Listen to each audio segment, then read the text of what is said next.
What types of fortifications did Rome use in Scotland, and what can they tell us about the Roman army?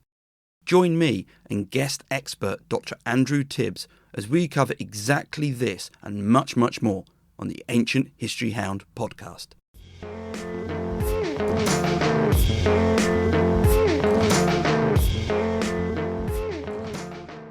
Hi and welcome, my name's Neil, and this is the first of 2 episodes on Roman Scotland. And it's 2 because when I got talking with my special guest, we really got talking. So I thought, why not split out what was going to be a single episode on fortifications in Roman Scotland and their campaigns there into 2 separate episodes. This one then is about the fortifications, and they tell us a great deal from what the Romans were trying to achieve there through to exactly how the Roman army functioned in the field. Added to this, we got to cover some of the questions that you kindly sent in. Thanks again for those. And by the way, I tried to include as many as I could. And these questions relate to things such as the logistics of water supplies through to what sort of settlements may have grown around the fortifications. So thanks again for them. As standard, you can find the notes for this episode, and I think that will really be relevant, particularly with the geography of Scotland, on ancientblogger.com. That's my website. And you can find me as @ancientblogger on Twitter, Instagram, TikTok, and YouTube. And the podcast is on Twitter separately as @houndancient. You can always come and say hi on any of those. It would be great to hear from you. Now then to my guest, Dr Andrew Tibbs. Dr Tibbs is an archaeologist and historian who specialises in researching Roman activity in northern England and Scotland. A teaching fellow with the University of Edinburgh and an honorary research fellow in archaeology at Durham University, he hosts the popular @RomanScotland Twitter account, which he uses to promote the Roman archaeology of northern Britain to a wider audience. By the way, if you're not following it, get following it. At the beginning of the year, his Short Guide to Hadrian's Wall was published by Amberley, and more recently, Bar Publishing have released Facing the Enemy, a GIS analysis of early Roman fortifications in Scotland. So just to recap then, this episode is the first half of the chat we had, and the second half of the chat, where we got stuck into the Roman campaigns in Scotland, will form a separate episode, which I'll release in a few weeks, so make sure you subscribe to avoid missing out. Thanks then both to Andrew for being such a great guest and for you for taking the time to listen. Here we go. Hi Andrew, and thanks for coming on the podcast. Hi, thanks for having me. Not at all, not at all. Now, we're going to cover a number of topics here, but before we get into them, where can people find both yourself and your content? Main place would probably be Twitter, if it still exists. That's @RomanScotland, all one word. And also online website, andrewtibbs.com or romanscotland.com. And I've got a couple of books out that you can get through independent retailers and Amazon anywhere in the world, I'm told. Talking about your books, I bought Beyond the Empire. It's a really good read. On the front cover, it says A Guide to Roman Scotland. Yeah. And that's exactly what it is. It's got details as to each sort of site, maps, when the finds were found. There's lots of interesting info. So full disclosure, I paid for it. So this isn't, I'm not on any kind of commission. And I know more recently you've got a new book out. It's called Facing the Enemy. Can you tell us a bit about it? Yeah, so Facing the Enemy is basically a bit of a scientific study of Roman sites in Scotland, mainly focusing on those that were built in the 1st century, so the very earliest sites. Sort of combines a bit of computer modelling, looks at some of the old data we have from archaeological investigations in the past, and looks at why they're building Roman fortifications in certain locations. Here's the spoiler. It's all about controlling people, so they build fortifications in locations that help them to control that local population. One final thing before we start. It might seem a bit pedantic, but we're going to use the word Scotland, and we already have done. But obviously Scotland didn't exist in the periods which we'll be discussing. And I know that sounds, as I said, a bit pedantic, but I just want to make sure that people realise that Scotland, as it were, wasn't something that existed then. It came around a lot later on. But obviously it's very useful to help us understand where things were happening. Anyway, we're going to start with the different types of fortifications which were found in the northern frontier as it waxed and waned. And in your book, Beyond the Empire, you listed 5 types. I appreciate that there may be some overlap between them, but these are 5 basic types of fortification found in Scotland. And these are a legionary fort, a fort, fortlet, camps, and towers. Could we start then with the legionary fort? What was it exactly, and where do we have one? So yeah, in Scotland we've got one legionary base. So that's what we call a fortress. So it houses around 5,000 men, give or take a bit. We don't exactly know how many people were living in there at one time. And it's the sort of regional command headquarters. It covers an area of 20.5 hectares. To give you a bit of a sort of indication how big that is, the next nearest legionary fortress is York. And the sort of city centre of that is essentially covering the fortress, and that covers about 20 hectares. There is a slightly bigger fortress that was occupied at that time, and that's Chester, which is down near the Welsh border, near Liverpool. That's about 24.3 hectares it covers. So these are the big regional command centres, and the one at Inchtoodle, which is in Perthshire, in central, sort of northern half of central Scotland, it was going to be the main base for controlling at least the north of Scotland. There would have been some overlap between what York and Inchtoodle cover. It would have consisted of workshops, administration headquarters, religious headquarters, financial headquarters. But from what we've done on the excavations on the site, it appears to have been abandoned part of the way through construction. It's all built in wooden buildings on turf foundations, and they were starting to convert some of that to stone, which is generally what they did once they got everything up and running. So yeah, that's the fortress. Just to give some perspective on that, the legionary fortress that we have the remains of are 111 miles north of the later Hadrian's Wall. And that's actually 42 miles north of the later Antonine Wall. So again, we have this big resource, big investment by Rome, even though it was temporary, deep in Scotland. Next up, we have forts. What were those? How did they differ? And what did they do? So forts, and again, mainly thinking about the first century, there's 30 or so of those, and they're more like the local headquarters. So they are positioned in these strategic places, so they're in locations that let them control either resources or the local population, so movement routes, roads through the landscape. They're controlling these. They're a lot smaller. They probably house maybe around 500 men, and they're the more permanent fortification in a landscape, and they're much more secure, take longer to build. Again, in the first century in Scotland, they're built from turf with wooden structures on top of that.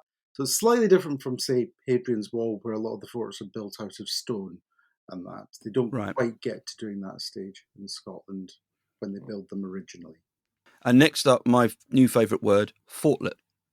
Yeah, so fortlets are like the easiest way to say it is like they're micro forts, so they're very small fortifications, but they have none of the features that a fort has, such as granaries to store the food, Right. a temple, administrative buildings. They have none of that. They're essentially a barracks, a very small barracks for a handful of men, and possibly a couple of other little buildings surrounded by a turf wall, very big turf wall to make them secure, and a ditch around that. And they're usually controlling something strategic in the landscape, such as a river crossing and sometimes a road. Next one, then, or the penultimate one, is camps. So camps are, yeah, they are the embodiment of complex, I think is the best way to describe those. And they can vary in size. So the very basic element, they're like a fort, but they're much more temporary to build and occupy. So it's a very sort of basic level secure compound in the Right. landscape. But we have several different types of camp that we think we've identified in Scotland. And generally that applies elsewhere in the Empire. So you have marching camps, which are located throughout the landscape and appear to be where the army are camping overnight or for a couple of days or potentially a couple of weeks. We've done some radiocarbon dating on one site that implies they've been occupied for more than a couple of nights. So those are the marching camps. So it's the army moving through the landscape and building these to stay in overnight. Second type you've got are practice camps. So those appear to be just attempts at building camps. So we've got a series of sites such as Loughlin's, which is in central Scotland near a place called Falkirk. And these are just like a series of banks and ditches that appear to be all being constructed as sort of training camps for or for the soldiers to sort of attempt their camp craft work, as it were. Hmm. Army's got to practice, got to do Yeah, their yeah. skills, and the one thing we do see in Scotland is that there are so many different designs of camps. They're not like forts, which generally are rectangular, although not always. The camps can vary in shape and size to fit the terrain and their activity. The other type of camp we've got is a sort of siege works. We think they're siege works. And the camp we've got, the two camps we have that seem to embody this are a place near a place called Burnswark, which is a massive flat-topped hill.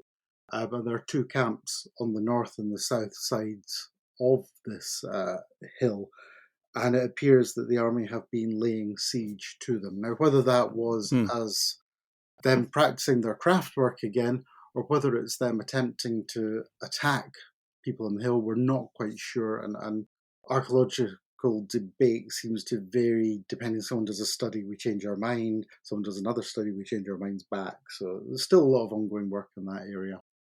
And we've got seem to have another type of camp that we think we've identified, which are basically camps that are located in strategic positions like forts. And these tend to be in valleys, at the entrance of valleys or overlooking valleys. Again, it's to control the movement routes of the indigenous population, so where they're moving through the landscape.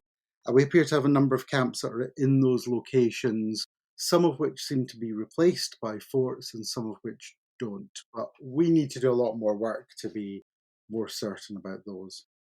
So with the camps, then you've got a real range. You can have them as simply places which you are effectively stopping on the way to going somewhere. There could be somewhere that you are practicing your craft, and I find that particularly interesting because, of course, we always think of the Roman army as being professional. It's one of the words that's often used for them. They're professional because they train so much. And then finally, we have towers. Yeah, we've got towers. Now, these seem to just date to the first century in Scotland. There's some indication they may date to one of the later invasions of Scotland, some of them, but jury's still out on that. But these are essentially, they combine two roles, or they seem to combine two roles, that they seem to be watchtowers, so alerting if there are problems, and they also appear to be signal towers, so carrying signals from one location to another. We've got two systems in Scotland. We've got one in southern Scotland and one in central Perthshire. And the one in southern Scotland seems to be an early warning system. So a series of towers quite far apart, and they signal back to a place called Melrose. The Roman fort there is called Tremontium. So it's a series of camps, fort that's been reoccupied and rebuilt on several occasions, and a few other things that are going on in that area. The one in Perthshire, the towers are much closer together, and it seems to have the capacity to relay a signal from one location to another, potentially the fortress at Inchtoodle. And I'll just briefly mention a bit about signalling, because it's not just a case of one site signalling another. We don't really know how they were signalling. Automatically, my brain went to fires as being the main way to signal, but Yeah, it's so we've got several methods, and there's actually been quite a lot written in the classical period about signalling, particularly in the sort of main part of the Greek period.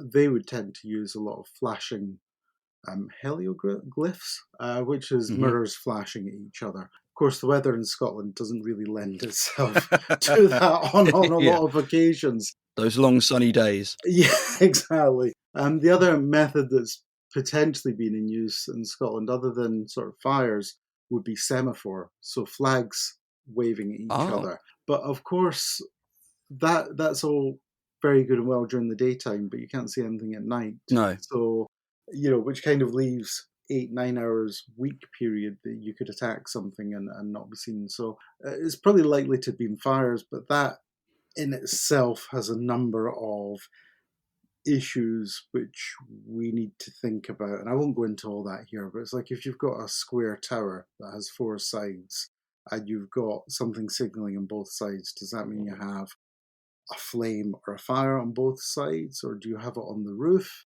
The issue with that is if you're talking about a wooden tower and you've got a brazier on top, that's potentially not a very suitable situation. So Yeah.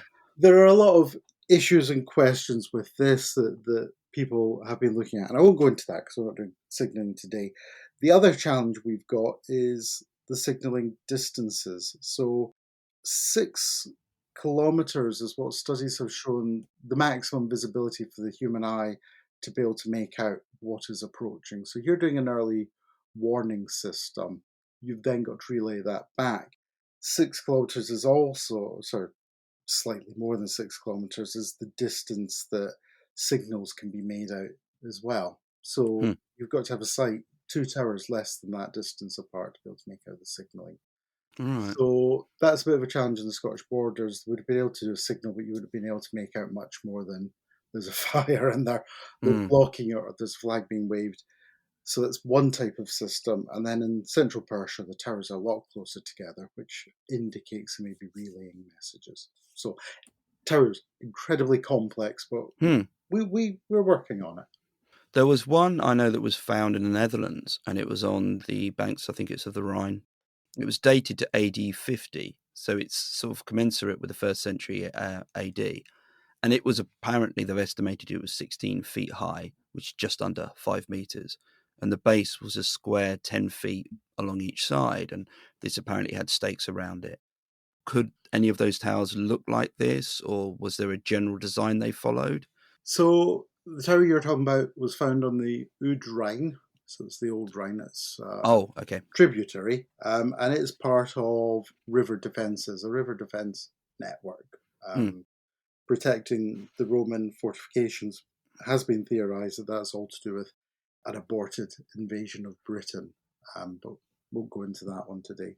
mm, The towers in Scotland are a mixture of designs. In southern Scotland, in the Scottish borders, there is a bit of an indication that these may have been stone towers. right. But a lot of this comes down to 18th, 19th, early 20th century investigations of sites, which would not have been as rigorous as we would do today. And a lot of that does need revisiting, Mm, just to try and confirm things, maybe try and get some dating, all that sort of stuff. In northern or Perthshire, in the northern part of Scotland, the towers tend to be more of a design of 4 pillars, 4 posts, surrounded by a bank and a ditch. That's the oh, general design of those. We haven't, we've not really done many extensively detailed excavations for a couple of decades now, but there doesn't seem to be any indication that there are stakes around it in the right. same way that the site you're talking about in the Netherlands has. But a lot of these sites are quite well worn, Mm, and very few of them are anywhere near half the original height they were.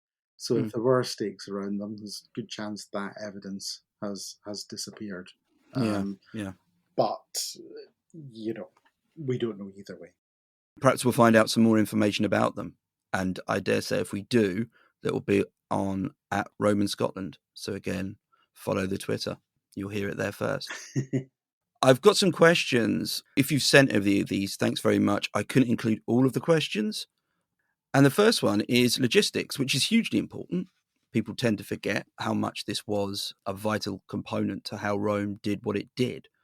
You don't move people around the empire without being able to feed and water them. And this relates to water usage. So, did the Roman forts or fortifications rely on rivers and streams, or did they dig wells? It's a very good question, and it's a bit of both. So, over 90% of first and second century sites are generally near either major watercourses or, in some cases, small rivers, streams, what we call burns in Scotland. Those latter sites that are by the small streams and rivers tend to be the camps that are built using a variety of factors. So they've got to find a large enough location that is suitable to build a fortification on. And if they're marching through a landscape to get from point A to point B, they're just building in a convenient place, but there will always invariably be some sort of watercourse nearby. Preferably they prefer larger ones because there's just such a huge volume of water Mm. that is used, not just for drinking. You've also got the animals, you've got washing, Yes. Yes. cleaning, everything. And they tend to like to be able to have something flowing by the site, partly because there's a defensive nature of Yeah. anyone attacking has to cross a river. But also you take the good water further up the river, and Yep. then you let the bad water out further Mm. downriver. I think I've got Mm. those right. I always get upriver and downriver mixed up. You want the rubbish water to flow away, Yeah. and you want to take the clean water. In terms of wells, there are a number of wells in the headquarters buildings that we've found, particularly one on Bar Hill is a good example. We've got mixed views on what those are for, but because it's in the headquarters building, the assumption has generally been that it's for sort of religious ceremonial purposes. They've got water on site that they can Yeah. use in whatever ceremony. Whether or not everybody traipsing into the headquarters building to extract water for, feeding animals, Mm. washing, drinking, cooking, whether that Mm. would be practical or not, I'm not quite sure. Um, but Bar Hill is highest point of the Antonine Wall. It's fairly inaccessible. There aren't many water supplies. There's no rivers running Mm. nearby. There may be some springs in the local area, but yeah, they're using wells. The other thing we've got, and there's some great examples on Hadrian's Wall, Housesteads for, and I think Vindolanda for, are big containers that they've built to house rainwater in. So Right. Housesteads Okay. on top of a crags. There is no water up on the top. The nearest spring Mm. is at the foot of the crags within the Roman area, so it's fairly secure to get water, but it's a hassle to go up and down. So they do have big troughs, stone-built troughs that Mm. they store water in. That seems to happen elsewhere in the more sort of inaccessible areas. So preference for a watercourse, wells if they have to. I did some basic mathematics on this. If you take 7 litres as what they expect a legionary may well have used, and then if you consider that there are 5,000 men in that legionary fort that you mentioned, and again, with the caveat that there were 5,000 men in that fort at that time, you might have had a few cohorts outside, perhaps going elsewhere. And also, there's a lot of references in antiquity to sort of paper strength, people referring to a legion as being this many men. In theory, however, it was often operating under strength. So just with those two numbers, you come to a figure of around 35,000 litres a day. That's 9,200 US gallons.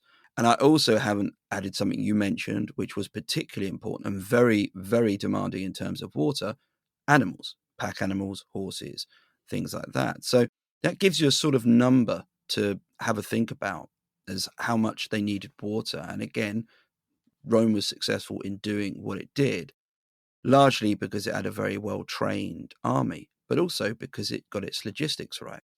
The second question I have relates to what type of settlements might grow up around a fort. Now, these are often referred to as a vicus. Do we have any of them in Scotland? So a vicus is essentially sort of a settlement with a bit of status. We don't really have any of those in Scotland. What we do have is an example at Inveresk, which is a fort that gets built in the 2nd century, and there's a settlement that grows up around that. It's now the modern village of Inveresk. It's sort of very lovely, picturesque place. And occasionally there are pockets of development when they build new houses or do things in the village and uncover some of the Roman remains. And it seems to be quite a large settlement that seems to go on throughout the Roman period in Scotland. It's probably the only example of anything near a vicus that we have. Every fort will have attracted followers. So that'll be people like merchants, people offering services, blacksmiths, pubs, prostitutes. There's also the element of the soldiers' families seem to be going with them. Mm. So you'll have a lot of families tagging along. You'll also have their slaves, things like that. And then you'll have people that want to flock there because, the financial opportunities, and it's Yeah. just how villages grow Yeah. today. But the way to think of them is more like shanty towns. So you're talking about wooden huts and things like that are thrown up very quickly, very easily, and probably fairly unpleasant to live in. You haven't got any of these big Mm. fancy Roman dwellings that you see in southern Britain, England, the rest of the empire. This is just the people following the army, and bearing in mind that the army can be up and gone the next day and be Yeah. relocated anywhere, and you wouldn't really have a Yeah. clue because they just go. They're not going to tell civilians what they're up to. No, You just no. have to follow along and hope you end up somewhere. We don't really have huge amounts of evidence for that in Scotland. We've got a number of sites we suspect there are these settlements going on, and they do almost exclusively appear to be around forts rather than camps or fortlets, forts being the most secure places. Mm. Leedry Fortress at Inchtoothel, we've not uncovered any evidence of that, but it's on a very small site. It's on a Mm. natural plateau, and there wouldn't be much room for anyone else to be there. Mm. On saying all that, investigations into Roman sites in Scotland have almost exclusively focused on the fortification itself. Okay. So very, very rarely looking outside the four walls. Right. So I would expect there to be a lot more to be found. And as I say, we've a lot of indications that there may be settlements at some of these sites, but Mm. we've never done more formal investigations to be able to sort of say hand on heart that there's something there. Something you mentioned, and I think you referred to it earlier, was the temporary nature of some of these fortifications, which obviously wouldn't lend permanent structures if they were being set up near them. And also, if, as you say, it's a sort of shanty town, they're not going to be built using materials that are going to last a particularly long time. And that comes into the third question. We've got five. Is there a particularly well preserved fortification in Scotland? And this includes roads. That's a really difficult question to answer, particularly when you ask a professional, because I kind of think there's lots of great sites and it's narrowing it down. But to the untrained eye who doesn't know what a lump and bump in a field Mm. is, it's a lot more difficult. I guess there's several sites which are really good examples of surviving aspects of the Roman occupation in Scotland. Ardagh Fort is probably the most popular and well known. It's in central Perthshire. It's a first century fort. It's reoccupied in the second century when they actually cut it down in size. And what's really great about that site is that the ditch and rampart, so the earthen defensive walls, which are then followed by a rampart, and there's a series of 4 or 5 of these. They survive really, really well in this site. I'm 6 foot and I can stand in the bottom of the ditch, and there's still Right. another 3 foot above me to be able to see. Now, if you're an attacking enemy and Yeah. you're climbing over the rampart, over the big wall that's a couple of meters high, and then you're into the ditch, Yeah. you're at the mercy of the soldiers. Yeah. That's a great site. There's another site slightly further north of that called Kames Castle. It's a Roman fortlet site, and it survives really well as a big lump of earthwork that you can go and see. You have to get permission from the people that own it, knocking on their front door. But it's a great site to go see. It gives you a really good idea of what has survived. In West Lothian, to the west of Edinburgh, there is Castle Gregg, which is another fortlet. It doesn't survive particularly well on the ground, but if you see aerial photos of it, you can see the Mm. defensive earthworks quite clearly. A lot of these I post on Roman Scotland because I've got drawn and I've done work Yeah. on these. I looked at a photo of Inchtoothel from above, and you can really see how outlined it is in the landscape. If that's, I don't think Yeah, that's probably the correct term, but you can really make things out.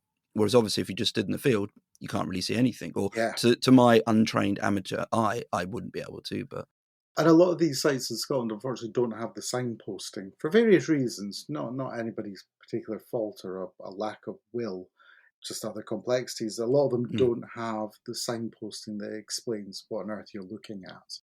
And I think we need to do better at that in Scotland because if people go visit them, Yeah. It helps, if they don't have the book to hand or they don't have another guidebook, Mm.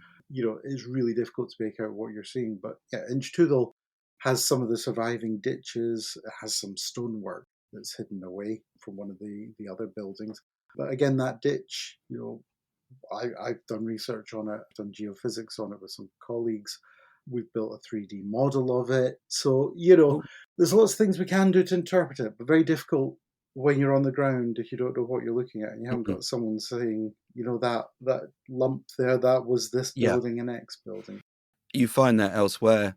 It's something that whenever I go and visit, well, when I go on holiday, when I can, and I'm able to go and find a site, it does tax the brain after a while. You go into a field and there's a sort of clump of stone in the corner, and someone's telling you, well, this was actually where Julius Caesar did this, and this is all that, and you sort of trying to build it mentally.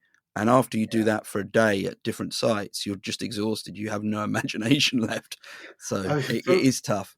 for me, I often say to people, for me, looking at the landscape is like reading a book, or more Mm. like reading a technical manual, one of those Haynes car book Yeah. manuals or something. It's like, it's taken me almost 30 years now, and I can fairly easily read Mm. what I'm seeing, but that's a lot of looking at Mm. fields and trying to understand what's going on. And yeah, that's partly why I wrote Beyond the Empire, Mm. to give people the opportunity to go out and have a look at this site and maybe be able to see what some of the lumps and bumps are, or at least be Yeah. explained this field is really important, not just for the cows that are in it, but No. because it's a pivotal Roman Yeah. camp in the Yeah. campaign. You're standing in history. You are, yeah. We need to get better at telling people that. The penultimate question involves Stirling, which is definitely still here. And this is located northeast of Glasgow, northwest of Edinburgh. And you may have heard of it because the relevance with it being a strategic point is held much later in history. In fact, this is a part of the world where Scotland and the advancing English army clashed. In fact, they were defeated there, according to my notes, in 1297 by William Wallace, nonetheless. But back to earlier times is obviously an important strategic point in later history. Was it particularly important in the time when the Roman campaigns were acting there? Is there anything that we found at Stirling? Yeah, so in the times before Mel Gibson, when he came along in Braveheart, Stirling was potentially less important strategically, but nonetheless still quite important. The medieval period, they start building castles to secure the landscape, and Stirling Mm. is on a natural volcanic outcrop. It's the same seam that Edinburgh Castle is built on. So it is, fairly impregnable in the early medieval period until weaponry gets, a bit more advanced. But yeah, coming back to the Roman period, it's important to say that Stirling is between Edinburgh and Glasgow, very roughly. It's on the narrow neck of land that you always see on maps. And there are some 11th century, 12th century maps, one by a guy called Matthew Paris, that basically shows Scotland as two islands, or the southern part is all part of Britain, and then there's an island to the north part with a little bridge, Oh, okay. and that is Stirling Bridge, and it Right. kind of exemplifies what everybody thinks about it. It's the easiest way to cross over Mm. what is the River Forth at that point. The Firth of Forth, the Firth being the inlet, the estuary, turns into the river, runs past Stirling. There used to be a lot of sea-going ships could get there in the medieval period, which is why Stirling becomes this big important centre later in history. In the Roman period, there's nothing we're aware of going on at Stirling. There are second century fortifications much further near the river mouth at Inveresk, to the east of Edinburgh, and Crammon to the west of Edinburgh. Earlier than that, there isn't much going on, and later than that, there doesn't really seem to be much going on. The river, crossing the river in the Stirling area, and I use that very loosely, the wider area, would have been very important. There were fords across the river. We don't know if they're in use in the Roman period, but we do know the Romans are marching northwards and they have to cross somewhere. So we've got a few fords we think it could be.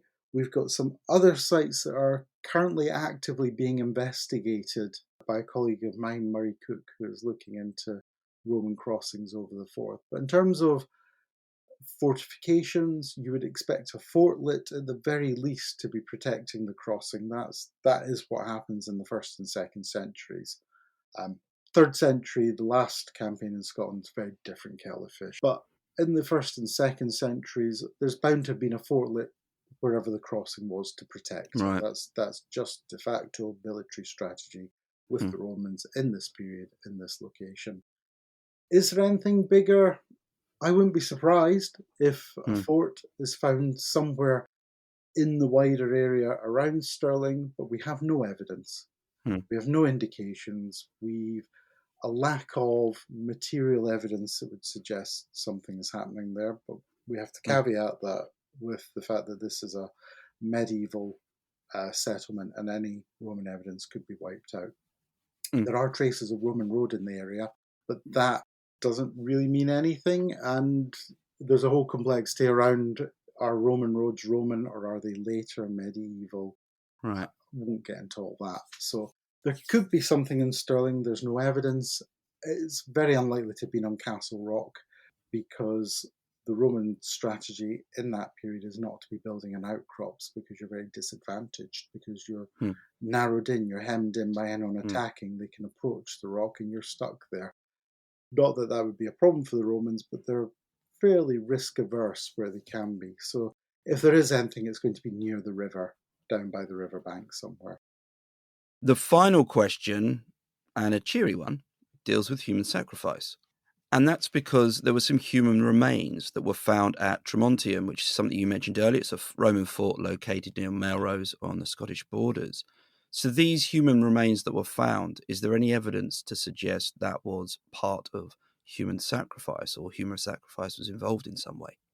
So I think the first thing to say is I'm not aware of any evidence of human sacrifice in Scotland, really in most of Britain in this period. But the thing is, what is human sacrifice? Humans have been killing humans since the dawn of time.